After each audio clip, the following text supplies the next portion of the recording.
Baiklah, Assalamualaikum warahmatullahi wabarakatuh. Bertemu lagi dengan saya Rizky Yuda Pertama pada mata kuliah Kewirausahaan Administrasi Pendidikan. Nah, seperti biasa pada setiap minggunya kita akan membahas, mengkaji serta memahami pelajaran mengenai kewirausahaan. Nah, pada minggu lalu kita telah mempelajari mengenai bisnis modal kanvas, yang mana bisnis modal kanvas ini merupakan suatu metode bisnis yang digunakan oleh sebuah lembaga atau sebuah perusahaan dalam rangka menghasilkan sebuah uang atau material di lingkungan bisnisnya, di mana perusahaan atau lembaga itu beroperasi. Artinya, bisnis modal kanvas ini dapat mereka gunakan sebagai metode untuk menjalankan bisnisnya, yang membuat perusahaan itu akhirnya dapat berkembang serta bertahan. Nah, konsep dari bisnis kanvas ini yaitu mengatakan bahwa bisnis modal kanvas itu selalu terhubung dengan pendapatan biaya dan laba sebagai hasil implementasi di strategi bisnis. Nah, bisnis model ini terdiri dari berbagai kombinasi dan berbagai elemen yang bisa menggambarkan tujuan, strategi, proses, teknologi, serta juga struktur. Nah, dan ini merupakan suatu program dari kesatuan proses bisnis organisasi dimanapun yang merupakan satu strategi bisnis yang memiliki peluang sukses yang dapat dipertanggungjawabkan. Nah, setelah kita mempelajari bisnis modal kanvas, maka materi selanjutnya akan kita bahas itu mengenai sebuah perencanaan. Nah, perencanaan yang dimaksud di sini adalah business plan atau perencanaan bisnis. Dalam hal ini kita akan mempelajari mulai dari pengertian, konsep dasar, tujuan, fungsi, serta manfaat, dan juga bagaimana caranya mendesain sebuah perencanaan bisnis plan, serta dan juga kita dapat mengetahui bagaimana salah satu bentuk ciri-ciri dari bisnis plan yang baik tersebut. Nah, untuk yang pertama itu mengenai pengertian atau konsep dasar. Ternyata wirausaha itu dimulai atau mau tidak mau bahkan hampir seluruh aspek pekerjaan di dunia membutuhkan sebuah rencana yang matang. Nah, rencana tersebut disertai dengan banyak hal yang harus ada di dalamnya, mulai dari sebuah ide, inovasi, kreativitas, waktu pencapaian. Nah, itu semua harus ada dalam sketsa sebuah rencana yang akan dibuat atau yang akan didesain. Ketika sebuah perencanaan atau ketika kita ingin membuat perencanaan, merealisasikan atau mewujudkan ide-ide yang ada di kepala kita dalam suatu tindakan atau pekerjaan. Nah, realitasnya kita dihadapkan pada beberapa kemungkinan. Yang antaranya yang pertama itu pekerjaan yang kita kerjakan atau pekerjaan yang kita itu dapat berhasil sehingga kita dapat mendapatkan uang atau materi. Nah, yang kedua itu pekerjaan kita menjadi gagal dan kita harus memikirkan kembali apa rencana berikutnya. Maka dalam konteks kegagalan ini kita akan memiliki kehilangan banyak modal. Nah, seseorang wirausahaan, khususnya wirausahaan baru, itu cenderung melakukan sebuah kegiatan yang kita sebut trial dan error atau uji coba istilahnya. Nah, kalau di uji coba begini ya untung, kalau tidak ya tentulah rugi.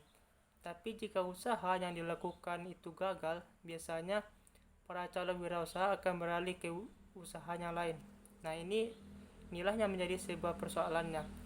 Jika gagal dalam beberapa kali dalam melakukan sebuah wirausaha, kadang-kadang mereka berhenti melakukan sebuah usaha, bahkan cenderung menyerah tanpa melakukan sebuah kegiatan evaluasi terhadap usaha yang sudah mereka lakukan. Kenapa mereka bisa gagal? Sementara ini yang menjadi sebuah standar ukur rencana ini dibuat, dan ini pula yang seringkali tidak diindahkan oleh pengusaha muda atau mereka yang mencoba melakukan try error kemudian telah beberapa kali angkat tangan yang sudah menyerah, padahal ini justru menjadi kekuatan ketika itu mereka mencoba dievaluasi. Nah, langkah ini merupakan suatu yang dapat digunakan untuk melihat mendeteksi kesalahan apa yang bisa dilakukan untuk mengantisipasi agar bisa memperbaikinya. Nah, salah satu para ahli mengatakan bahwa seseorang pengusaha yang tidak bisa membuat sebuah perencanaan bisnisnya, maka sebenarnya ia telah merencanakan sebuah kegagalan dalam hidupnya. Namun, pengusaha yang tidak mengalami sebuah kegagalan justru adalah pengusaha yang menyisihkan waktu untuk mengkaji semua strategi, menggunakan informasi untuk menguji kebenaran pendapatnya, dan cukup pandai untuk dapat mengenali kekurangan dirinya. Nah, jadi dalam hal ini jadi diingat bahwa orang-orang yang membuat sebuah perencanaan kemudian dia tidak tahu apa dari sebuah rencana yang dia desain dan kenapa rencana itu dibuat, sebenarnya itu adalah sebuah kegagalan dari awal. Makanya jika ingin maju itu tergantung sejauh mana rencana itu didesain atau dibuat secara matang, dan itulah langkah awal atau gagal. Itu bisa kemudian prospeknya dievaluasi untuk memperbaiki langkah berikutnya. Nah, ada beberapa hal yang perlu disadari dalam bisnis plan ini yang merupakan sebuah dokumen. Nah, jadi namanya perencanaan atau business plan adalah sebuah dokumen yang harus dipersiapkan oleh seseorang pembisnismen atau businesswoman sebelum melaksanakan sebuah kegiatan bisnisnya. Nah, jadi jauh sebelum kegiatan bisnis ini dilakukan, mereka seharusnya sudah mempunyai sebuah yang namanya sebuah dokumen rencana. Inilah yang disebut sebagai business plan. Nah, walaupun bisnisnya beragam, berbagai macam produk yang dibuat maupun jasa, dalam aspek produk atau jasa yang diberikan, setiap rencana bisnis itu sebenarnya mau tidak mau maka harus disadari. Jadi banyak elemen yang muncul dalam elemen bisnis tersebut. Beberapa elemen tersebut, yang pertama itu mengenai deskripsi bisnis, artinya dapat mendeskripsikan apa bisnis yang akan dibuat. Yang kedua itu harus ada kejelasan dari deskripsi bisnis tentang apa dan bagaimana gambarnya, itu harus dapat terlihat jelas. Kemudian produk, barang dan jasa harus pasti, barang jasa apakah yang akan dipasarkan. Yang kedua itu mengenai analisis pasar atau rencana pemasaran. Nah, maka dalam hal ini dalam rencana pemasaran harus bisa menganalisis kondisi yang menjadi sebuah target market atau pasar, karena tidak tutup kemungkinan tuh tidak jika produk kita dipasarkan di situ akan booming, diterima oleh masyarakat, atau justru jangan-jangan ditolak karena memang bukan pasarnya. Maka dalam hal ini kita harus dapat membuat sebuah perencanaan mengenai analisis rencana pemasaran. Nah, yang ketiga itu adanya sebuah rencana produksi, artinya bagaimana sebuah rencana produksi kedepannya atau dalam jangka pendek menengah itu harus dapat dipikirkan. Nah, yang ketiga itu analisis keuangan. Maka ini berkaitan dengan uangnya atau keuangan yang akan kita gunakan sebagai membuat sebuah kegiatan bisnis. Uangnya sumbernya dari mana, digunakan untuk apa, dan produknya bagaimana. Serta kalau seandainya terjadi begini, apa yang mesti dilakukan. Nah, dalam hal ini analisis keuangan lah termasuk sumber dari mana, apakah melakukan pinjaman dari berbagai lembaga yang dapat memberikan pinjaman keuangan berupa modal. Maka dalam hal ini jadi ada minimal business plan tergantung 5 elemen ini, dan inilah yang harus akurat meski didesain diolah sangat detail. Jadi yang namanya business plan yang baik itu dapat mengukur segala sesuatu, apalagi kaitannya dengan 5 elemen ini untuk bisa dipelajari dan dipahami. Nah, setelah itulah kita dapat mengetahui konsep dasar dari business plan dan juga beberapa elemen yang memang harus dalam business plan. Selanjutnya itu kita mempelajari mengenai tujuan dan fungsi membuat sebuah perencanaan atau untuk apa sebenarnya bisnis rencana tersebut dibuat dalam sebuah kegiatan wirausaha. Nah, apa sebenarnya tujuan dan fungsi membuat rencana ini menjadi salah satu faktor yang harus bisa dipikirkan oleh para pengusaha muda. Ada tidak tujuan dalam sebuah wirausaha tersebut? Yang namanya sebuah kegiatan usaha tentu pasti ada yang namanya sebuah tujuan.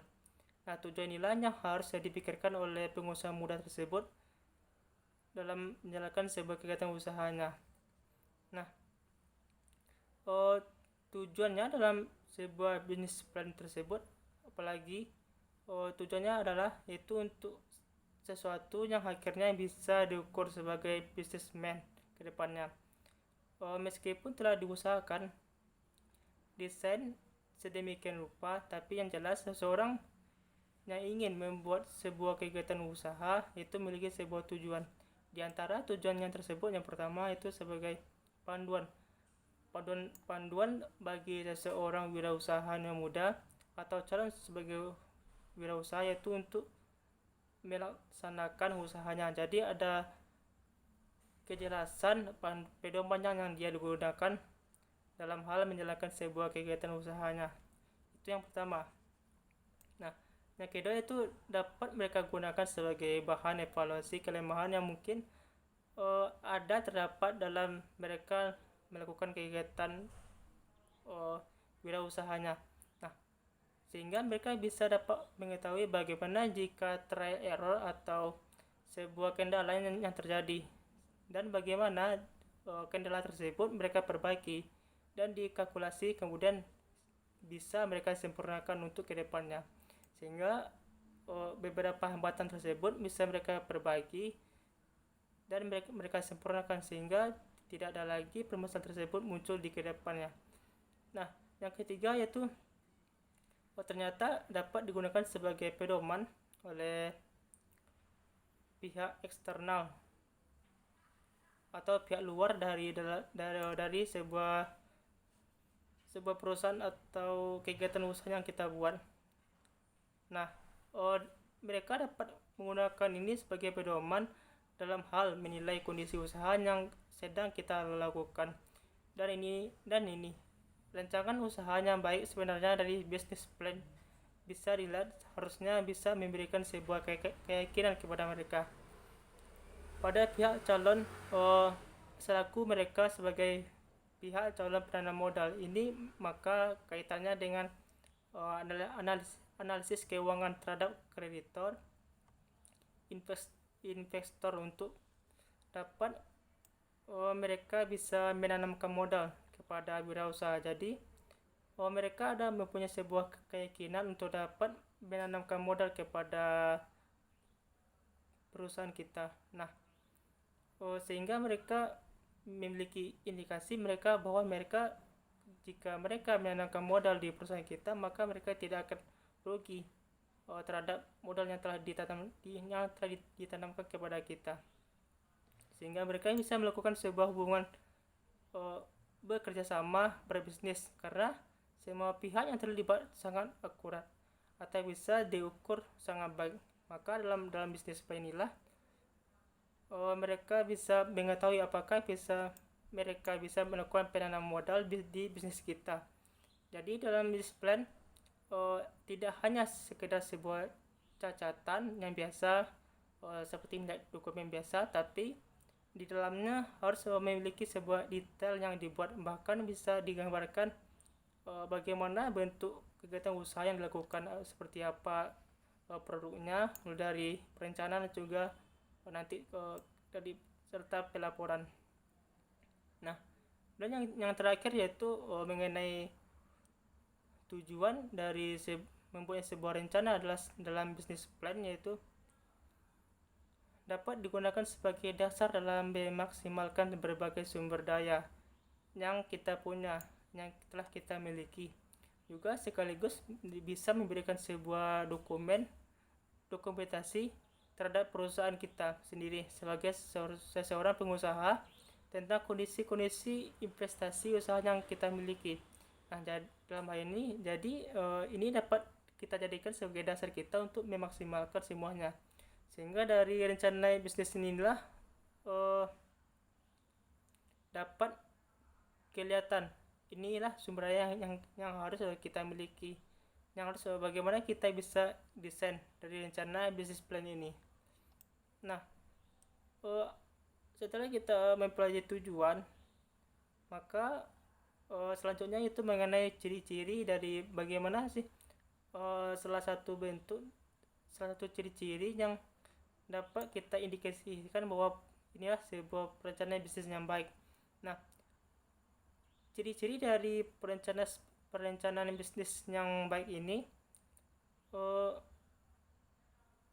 dapat kita lihat, yaitu ada beberapa ciri-ciri yang bisa kita indikasikan bahwa inilah sebuah perencanaan bisnis yang baik.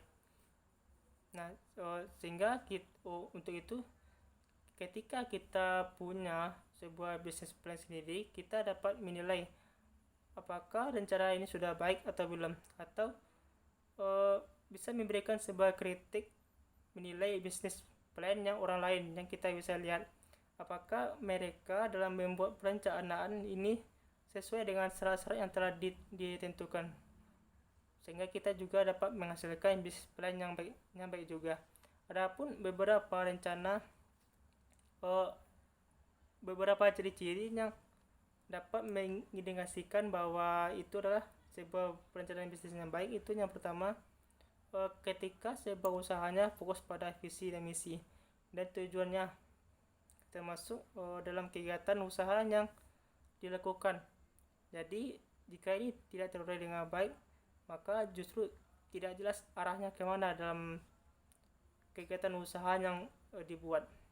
Maka dalam hal ini, ketika membuat sebuah perencanaan, maka harus bisa dapat menggambarkan, dapat mencapai sebuah visi dan misi yang diinginkan, sehingga jelas kemana arahnya.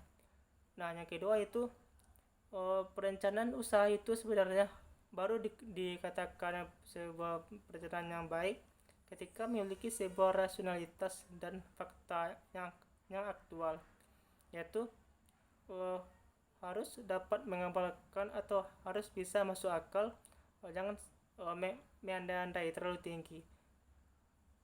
Realistis itu artinya adalah kalau memang ide sebuah kreatifnya luar biasa, tapi ide kreatif tersebut tidak bisa hanya sekedar diimpikan saja, tetapi harus diaktualisasikan, kemudian mempunyai orientasi masa depan, dan serta didukung oleh sebuah data fakta yang ada.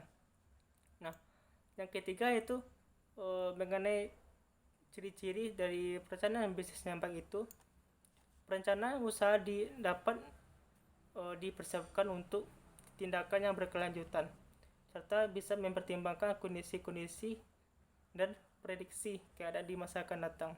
Karena gini, suatu usaha tidak dapat kita lakukan untuk hari ini saja, tetapi ada beberapa tahapan waktu, itu jangka pendek, menengah, dan jangka panjang. Artinya mustahil kita bisa berpikir bahwa hari ini lihat saja akan nanti, maksudnya tidak bisa kita melakukan sebuah prediksi bahwa kegiatan usaha tersebut hanya dilakukan hari ini saja, melainkan ada sebuah orientasi masa depan yang akan kita capai. Nah, dalam hal itu, maka buatlah sebuah perencanaan usaha yang dapat melihat kondisi prediksi pada masa sekarang dan juga beberapa masa akan datang. Nah, yang ketiga itu dapat bersifat operasional, yaitu sederhana, mudah dilakukan, jelas bagi perbagiannya, dan dapat dilaksanakan sehingga mudah dieksekusi atau dilaksanakan. Maka dalam hal ini yaitu sebuah perencanaan itu dapat dikatakan sebuah perencanaan yang baik adalah sebuah perencanaan tersebut dapat dilakukan dengan mudah, serta juga jelas bagian ini dilakukan oleh siapa dan ini juga oleh siapa, sehingga mudah untuk dilaksanakan.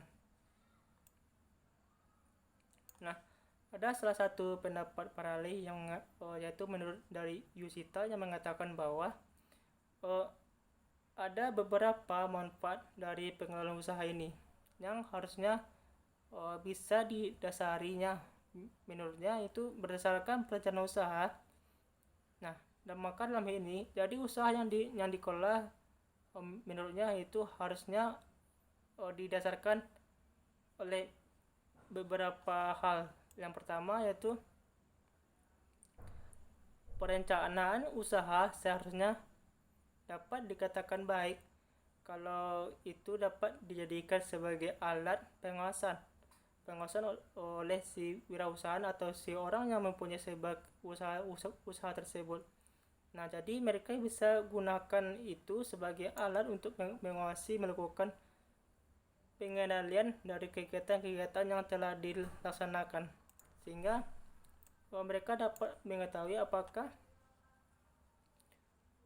perencanaan yang telah mereka desain di dalam apakah kegiatan-kegiatan yang telah mereka desain dalam sebuah perencanaan dapat berjalan sesuai dengan ketentuan yang telah ditetapkan. Nah, yang kedua itu rencana usaha itu bisa dijadikan sebagai alat untuk mendapatkan sebuah pembiayaan dari lembaga pemberi pinjaman. Nah, maka dalam ini harus ada sebuah kejelasan. Ini alat ukurnya karena yang namanya sebuah lembaga pemberi pinjaman itu tidak sembarangan memberikan sebuah pinjaman, tetapi harus ada apa alasan yang jelas sehingga mereka memiliki sebuah keyakinan bahwa pinjaman tersebut dapat diberikan kepada kita. Nah, yang ketiga yaitu rencana usaha dapat dijadikan sebagai alat untuk mendapatkan sebuah dana investasi ketika dibutuhkan. Dan yang terakhir yaitu rencana usaha dapat digunakan untuk mengatur dengan siapa kita dapat berhubungan kerjasama, maka juga dapat dijadikan sebagai alat untuk melakukan sebuah hubungan baik dengan pihak dalam maupun dengan pihak luar. Nah, ternyata dalam hal ini adanya menarik mengenai fungsi rencana dari wirausaha, bahwa yang namanya sebuah bisnis plan atau perencanaan sebuah wirausaha ini itu dapat dijadikan sebagai ada beberapa fungsinya sebagai calon wirausaha yang baru. Sekurang-kurangnya itu ada 3 buah fungsi. Adapun fungsi yang pertama sebuah bisnis plan yaitu sebagai sebuah rencana aksi usaha yang akan dilaksanakan, atau dengan kata lain sebuah aksi yang dapat dilaksanakan sebelum kegiatan usaha tersebut dapat dilakukan, yaitu tujuannya adalah dapat membantu wirausaha bergerak kemudian mengambil sebuah tindakan bisnis yang jelas. Nah, yang kedua yaitu sebagai peta jalan, atau dalam hal ini bertujuan untuk dijadikan sebagai alat, bahwa bisnis plan dijadikan untuk alat bagi seorang wirausaha dalam menjalankan bisnisnya, sehingga dapat mengetahui arahnya kemana, sehingga tujuan yang ingin dicapai juga dapat tercapai. Maka tentu harus ada arah peta yang jelas ketika melakukan sebuah kegiatan usaha.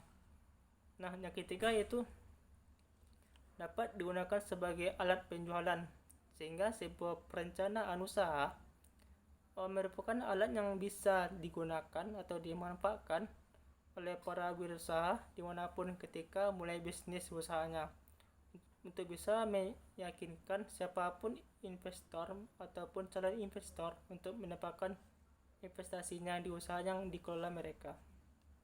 Nah, setelah kita mempelajari konsep dasar tadi, tujuan dan fungsi serta juga bagaimana ciri-ciri yang menandakan bahwa bisnis plan itu baik, serta juga fungsi-fungsinya, maka materi yang terakhir yaitu mengenai prinsip dan juga bagaimana cara menyusun bisnis plan. Prinsip berarti segala sesuatu yang harus dijadikan sebuah standar dan tidak bisa diterminawar, harus ada dalam sebuah kegiatan tersebut. Adapun prinsip dari bisnis plan yang pertama yaitu bisnis plan harus bisa diterima oleh semua pihak.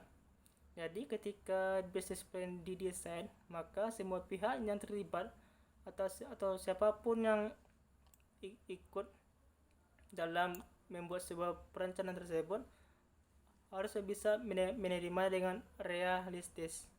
Nah, yang kedua yaitu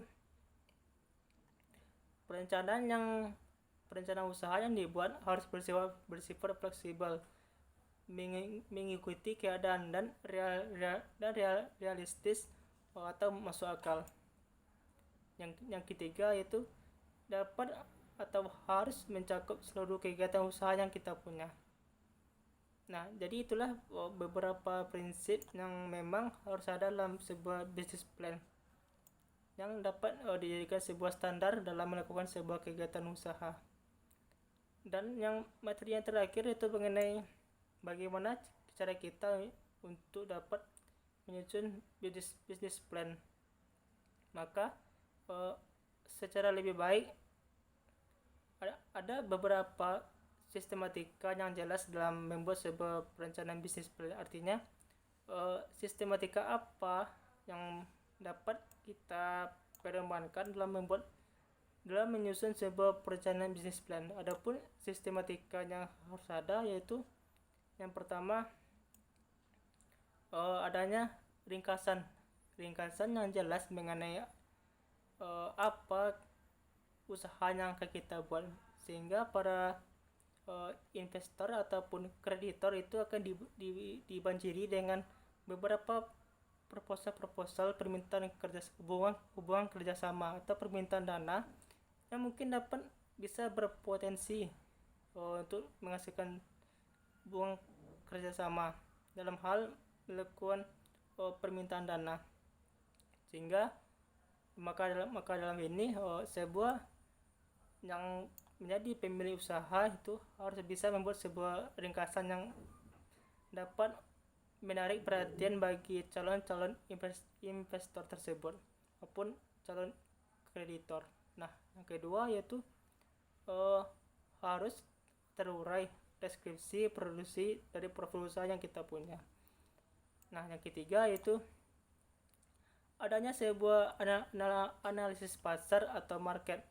Nah, analisis pasar ini diperlukan untuk melihat seberapa besar peluang pasar yang kita manfaatkan sebagai target market kita untuk bisa menentukan siapa segmen pasar yang menjadi target kita untuk dapat menghitung misalnya target pasar yang bisa kita rangkul sebagai segmen tersebut. Maka dalam itu perlunya kita menetapkan sebuah rencana penjualan serta menentukan strategi pemasaran sehingga bisa melakukan sebuah prediksi seberapa tingkat keuntungan yang akan kita dapatkan. Nah, yang keempat itu menyusun rencana produksi atau analisis produksi. Setelah mengetahui rencana penjualan dengan potensi pasar yang ada, maka selanjutnya adalah menyusun sebuah rencana produksi untuk setiap produk yang jelas, misalnya untuk produk yang tidak tahan lama dan kapasitas mesin yang terbatas, maka ini tentu dilakukan produksi harian. Dan yang kelima yaitu menyusun perencanaan keuangan, maka ini jelas berkaitan dengan analisis keuangan. Tentu saja ini harus didesain secara matang. Yang jelas semua bentuk bisnis membutuhkan sebuah perkiraan pembiayaan. Perkiraan pembiayaan inilah yang akan menunjukkan tidak hanya beberapa dan yang dibutuhkan, namun juga potensi mendapatkan laba dan keuntungan untuk bisa mengembalikan modal usaha yang kita pinjam. Maka langkah awal dalam menyusun ini yaitu menentukan kebutuhan dana yang akan kita gunakan tergantung dari kegiatan usaha yang kita laksanakan. Nah, dana dalam ini baik berbentuk investasi aktiva maupun operasional sehari-hari yang disebut sebagai modal kerja sehari-hari. Baiklah, mungkin itu saja yang dapat saya bahas pada pertemuan kali ini. Saya akhiri dengan Assalamualaikum warahmatullahi wabarakatuh.